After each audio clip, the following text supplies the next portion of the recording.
Hey guys, it's RobJ here, and in today's video I'm going to be doing a update on my Camponotus Nicobarensis.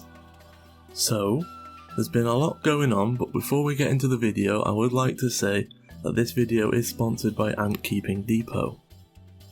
So, it's been a little while since I had these ants on my channel, and they've continued to grow and grow until the point now where the nest may need to be sized up.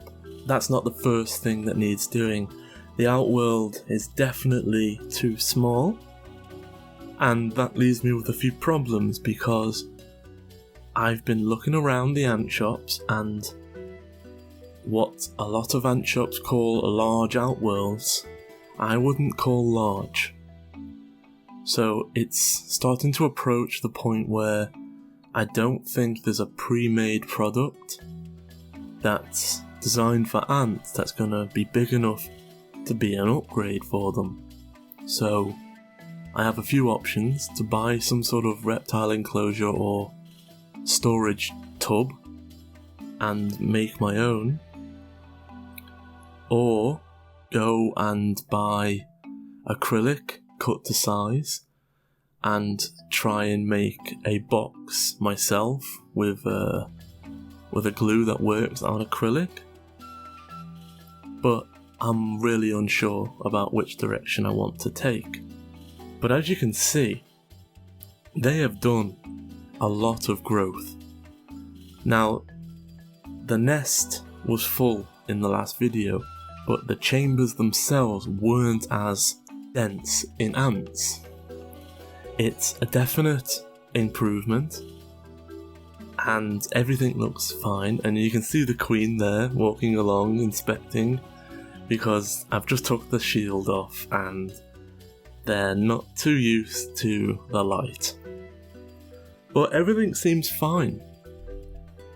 This nest has served them well, and I still think that there's a lot of growing room in it before I would class it as needing upgrading, but the Outworld is there. Minimum upgrade size for the Outworld would be twice as big, but I would even like to do 2.5 times bigger if I was going to do it. And it's going to have to be done. It's not impacting their health or their growth right now, but we're definitely pushing the stage where there is so many ants in the Outworld, they've started gathering in these big bunches, as you can see behind. Now, this colony eats so much food, I had to reduce take of insects, and I replaced that with just giving them fruit flies, sugared water, and they now eat full pots of protein jelly. In about 2 days it takes them to polish off a full pot of protein jelly. But the amount of insects they were eating before I substituted in the protein jelly as the main bulk of the diet was way too many. They were going through what I buy in the mealworms so fast I couldn't keep up, and with everything that's going on in the world now, it's not super convenient to get them either. Now, these protein jellies, I have a couple of hundred frozen in my freezer, and they have an extremely long shelf life in the freezer, and they defrost in about 2 or 3 minutes in boiling water. So it's really a good alternative. Now, my ants, they hated protein jelly when I first got them, and they hated it for ages, so I stopped trying. But once your colony gets quite big, try again, because once this colony got past 500, they went mad for it. Obviously, when the protein needed for their huge growth spurt increases, what they will accept and eat and take back to the nest changes. You try them again even if you failed in the past. But I hope everybody is safe and well with what's going on, and my videos might be coming out on various days. As you know, what is going on in the world, it is delaying things like deliveries for me.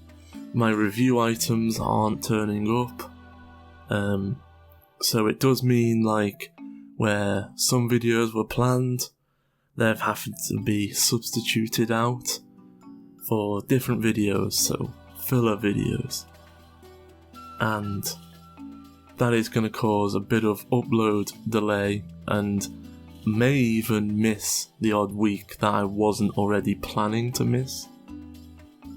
But if you just stay subscribed and make sure that you've got the notification bell when I do upload, you will get all the information sent through to your phone if YouTube feels kind enough to do it for me. So as I talked about their diet, it's mainly the ant nectar, the protein jelly and fruit flies for the last few months. Before that it was protein jelly, ant nectar and mealworms, and cleaning is about once a week. Sometimes you can get away with 2 or 3 weeks, mainly because now I'm not feeding them mealworms. There is nothing to clean out on a daily basis because all the jelly goes, no remains. The fruit flies, no remains, they're all eaten and consumed. The only remains are quite literally the bodies of the aging part of the colony, which are piled neatly in the Outworld. As well as that, I do use milk tops. I have all my family keep all their milk tops, wash them, bag them up, and when they see me, they pass them over, and I've been doing this for months, so now I've got like a good stash of milk bottles. They're the best way for feeding a colony that has a lot of food because they're disposable. So you put them in with your mealworms, the ants do the eating, and then you just dispose of it. A lot of ants will put dirt, sand, whatever on their meal when they've finished with it, and it's just too much to keep cleaning. So that's a quick little tip, and something that does make my life easier with multiple colonies. Unless the colony is so small, obviously that's not a good idea. I hope you've enjoyed the video, and I'll catch you in the next one, and stay safe.